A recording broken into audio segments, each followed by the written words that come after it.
your host, man, Ryan from the Six. We in the building. Another live interview.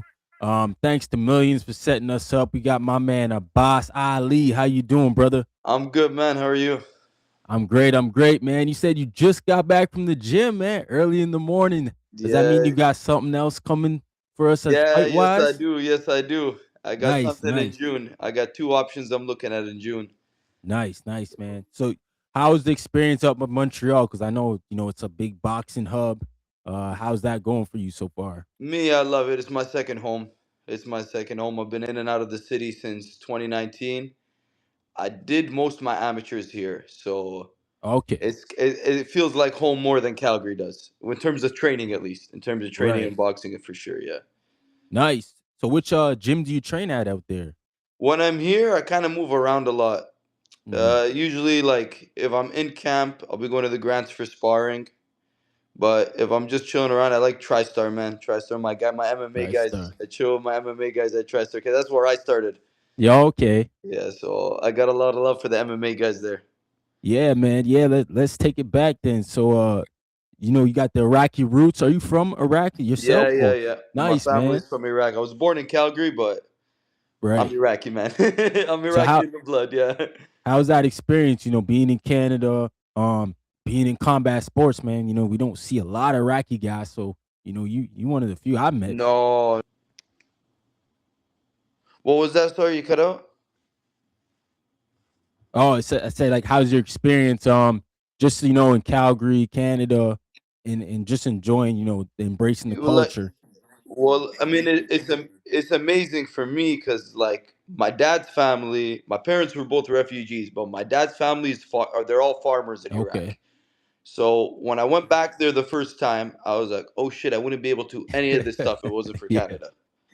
So I love Canada for that. You know what I mean? Obviously, like Canada's my home. I'm Canadian as much as I'm Absolutely. Iraqi, but then there's the blood thing that keeps me stuck with the Iraqi roots. No. But I mean, I love Iraqi fans. Most of my Instagram, I think is telling me like 40% of my followers are in Nice. Iraq, and like the people show love. The people show love. You get me? That's why I Right. love it. But it's not a country with combat sports history. So with me, it gives me the opportunity to be the first to do a lot of Right. things, Right. That's true, man. and that's kind of a big goal for me. Like making the country proud, having the country behind me. That's the fan base I imagine for myself. Nice, man. Nice. So what brought you to the boxing gym? Well, I guess it sounds like you started in MMA first. No, not even started in boxing, but honestly, I have a cousin. I have a first cousin. He showed me boxing when we were kids. The only like intro I ever had to boxing is this cousin. He's as old as me. He used to show me like boxing videos, like early YouTube days, Yeah. and I used to tell him, "Yo, I don't want to watch this. Get this out of my face. I got no interest in this." It's that, and my grandma's a huge boxing fan.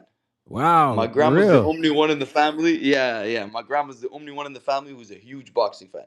She's always watching fights. Like if I show up to her house, she just gets fights on. That's If it's dope. kickboxing, if it's boxing, if it's MMA. So that influenced me a lot. But honestly, I walked into a gym when I was 18. I got mashed up by some kid, and then I was just scratching my head like, "Yo, what's this? You know what I mean? What's going on here? This is not how it's supposed to go down." And then I had my eye on the sport for like a year, but I didn't really pull the trigger till I was 19. When I was 19, I started actually. I'm like, okay, this is what I want to do. I'm gonna do this. Right, right. So I started off the first couple months in Calgary, and then the same kid, he went to like the junior nationals, I think it was at the time. Hmm. And in my head, I'm like, okay, if he could beat me up, he's the best in the world, right? Right, right. And he got killed in the nationals by a guy from Quebec. And then I watched the rest of the nationals, and it was like Quebec, Quebec, Quebec, Ontario, Quebec, Quebec, Quebec, BC. So I was like, okay, I got to go out there. Right. So I mean, I made that decision, and then in like 3 weeks maybe, I was in Montreal. I was supposed to be there just for a little bit, and then it turned into like 4 or 5 years straight in Montreal. Wow, man. Yeah. That's good. That's good, man, that you made that switch. I mean, that means you really were dedicated to it. Was going pro always the thing, or were you trying to like go the amateur route and try to go to the No, going Olympics? pro was always the thing. Like even not this, like I never ever had any dreams of doing anything in the amateurs really. Like I didn't ever think about, oh, I want to win the Olympics. It was always I want a world title. Yeah. So yeah, no, the amateurs, like obviously I used it just to get good and get experience and all that, but I never really had amateur dreams. Right, right. So, when you go out to Montreal, did you link up with any, managers or somebody within the business? No, not in Montreal. Like I was just doing my amateurs. I had zero up till like 2023. I had zero idea those first 4 years of like anything in the pros. I used to think it was just get 100 amateur fights. Eddie Hearn comes knocking on your door. That's like Yeah. that's how I used to think it was. But what happened was I split off with the coach that I was working with all my time in Montreal, and I didn't want to be a gym hopper, so I didn't want to go fight out of another gym. Yeah.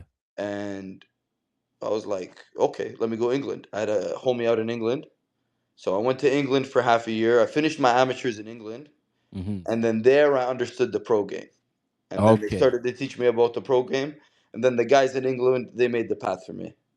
Whoa, Eventually, that's nice, man. yeah, yeah. The year after I went pro in Thailand. Originally, I was just gonna go build my record there, then come back fight in England. Yeah.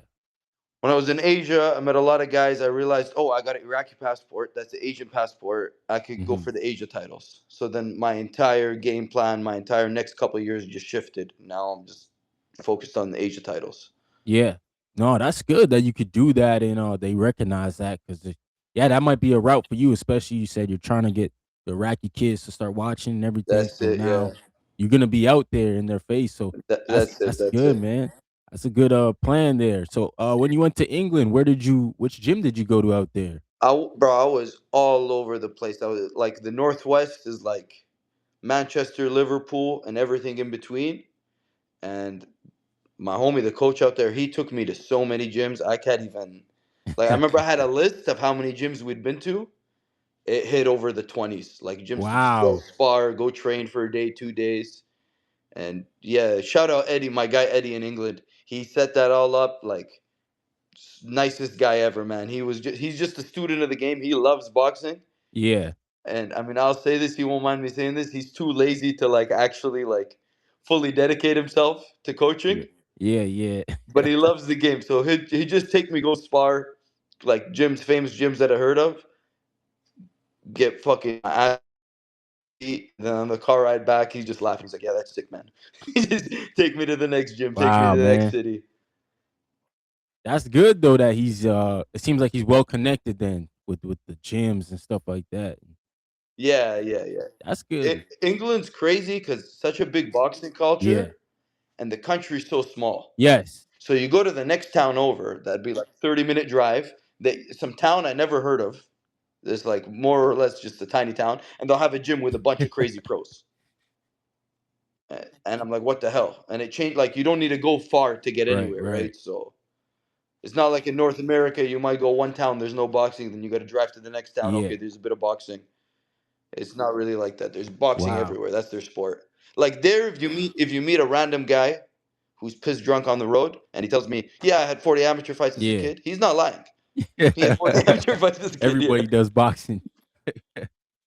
everyone That's does great, boxing. man. Yeah, That's great. I mean, it shows because right, they right now, especially in the heavyweight division, they're dominating. So yeah, that's yeah, good. That's good, man, that you got that experience, going out there. So I'm sure for you, that was really good, man, learning the international style of boxing. I'm sure you saw a lot of different styles out there than you would have saw back here in Canada. yeah. No, 100%, 100%. Yeah, they're especially like the amateurs. They have an actual amateur Mhm. style. Like some of them were nightmares. Like some of them were nightmares. I was like, what the hell? And then there's so many pros. There's so many smaller like promotions you've never heard of, Right. smaller circuits, smaller shows. So the competition's crazy there. The competition's crazy there. And really, the one thing that stuck with me, and the reason I want to go back there and train there again, is the way they train boxing is because it's a normal sport for them. It's not like in Canada, it's like, oh, we're boxing, we're on top of the world. There's that ego, oh, you can't do this, my style, his style. Right. There, they approach it like you're teaching kids how to play basketball or football. Yeah. Like it's all a science. It's all a science. There's nothing you can do or can do. It's just all a science. It's all a matter of repetition. And they have like this egoless, and it's not because like they're humble. It's literally just because the sport's normal. Oh, So because the absolutely, sport's man. normalized and the sport's more common, their approach to it is so much different. Yeah.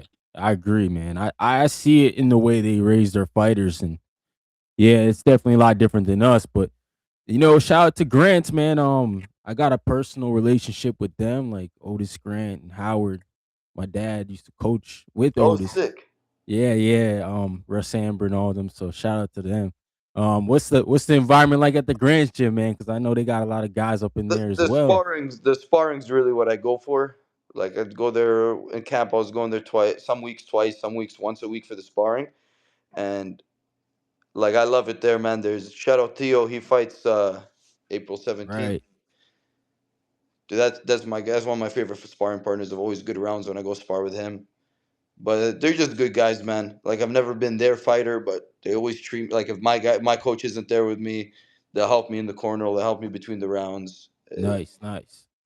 And it's just I remember when I first showed up Montreal and like when I first started to box, like going there for sparring was like, oh shit, we're going there. So that's why I like going there too. It has like a comfort feeling, almost like home. Yeah.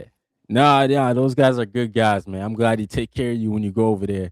'Cause you Yeah. never really know what it's gonna be like when you go in some of these No, gyms, but man. that's it. That's it. Yeah. That's dope, man. Have you ever been in Mark Ramsey's gym yet?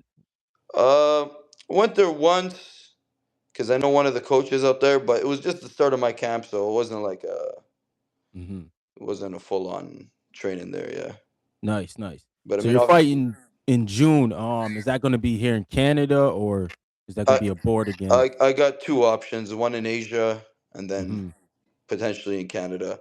So I Mhm. just gotta wait, Yeah, yeah. get the final contracts, everything. Nice, man. That's good to know at Balance out least you the. got something in the works, something to work towards. What do you think's been the toughest part about being a professional fighter so far? I think easily the toughest part of it's the business side. Yeah. The business side, making the right decisions, easily the toughest part. And that's me saying that. And if I said I had a strength in professional boxing versus like my peers, is Right. that I understand the business. I get the business side of it. And even with all that, it's still the hardest part of it. Yeah. It's still the hardest part of it. Yeah. No, it definitely is, man. Getting around the politics of boxing is I got a bit of an advantage because my whole career has been away. Like I did my amateurs as uh-oh. I think we lost him for a second. I don't know if his phone went out. Oh man, y'all just hold on one second. Shout out to my guy Abbas Ali.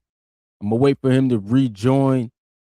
Um, yeah, man, we up on Instagram right now. I'm not live on my YouTube, but y'all can check me out on YouTube as well. Brian from the Six. Try to wait for my man Abbas Ali. He's from Calgary, training out of Montreal right now. Shout out to Montreal. They got a lot of good boxers out there. There's a lot of action out there. I think they got a fight coming up on Thursday on the Zone. They got a card. Oscar Iglesias is fighting. Also Chan Thompson, who I had on the show, also interviewed last week or the week before that. We interviewed Chan. He's fighting against Luis Santana on that undercard. Watch out for Chan, man. That might be an upset special. Um, yeah, I'm gonna wait for him to try to join back in. I think his phone may have went out. But yeah, we still live. We gonna wait on my man, the boss. I'm not gonna leave him hanging. Yeah, man. But we got lots of. Don't know what happened. Rejoin. He said, "Oh, hold on. Yeah, it says not ready right now, boss. Trying to rejoin. I guess you got to go back into the. Hopefully, if I refresh this page, it doesn't kick me out completely.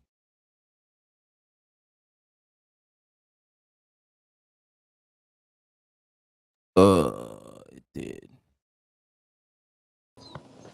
yeah, All right. yeah. My bad. I don't know.